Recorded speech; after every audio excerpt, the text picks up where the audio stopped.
वारीतील हे दृश्य पाहून अनेक लोकांना खूप वाईट वाटलेलं आहे आणि त्या चोपदाराचा प्रचंड राग अनेक जणांना आलेला आहे। संत ज्ञानेश्वर महाराज पालखी सोहळा 3 जुलै 2025 रोजी सकाळी वेळापूरहून प्रस्थान करून उघडेवाडी येथे पोहोचला। तेथे माऊलींचे उभे रिंगण पार पडले। रिंगणानंतर काही महिला वारकरी डोक्यावर पितळी तुळस घेऊन प्रदक्षिणा घालत होत्या। यावेळी पालखीतील मुख्य चोपदाराने अचानक एका महिला वारकऱ्यास जोरदार ढकलले। या धक्क्याने ती महिला गोल रिंगणात समोर बसलेल्या माऊलींच्या अंगावर पडली। विशेष म्हणजे या महिलेच्या डोक्यावर पितळी तुळस जर कोणाला लागली असती तर मोठा अनर्थ घडला असता। तरीही त्या चोपदाराने आपला उद्धटपणा थांबवला नाही आणि जोरजोराने ओरडत त्या महिलेशी वाद घातला।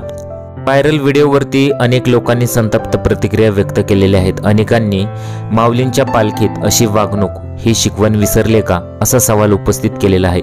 तसेच चोपदारावर कठोर कारवाईची मागणी अनेक जणांनी केलेली आहे। वारी म्हणजे भक्ती आणि प्रेमाचा संगम, मग अशा उद्धटपणाला इथे स्थान कसे असे प्रश्न अनेक उपस्थित होत आहेत। त्यानंतर पुढे पोलिसही बसलेले आहेत, ते सुद्धा कसे काय बोलले नाहीत असा सुद्धा प्रश्न इथे उपस्थित होत आहे। हा व्हिडिओ तुम्ही कुठेही शेअर करू शकता जेणेकरून या चोपदाराला चांगलाच धडा शिकवला गेला पाहिजे। तुमच्या प्रतिक्रिया आम्हाला कमेंट बॉक्समध्ये जरूर कळवा।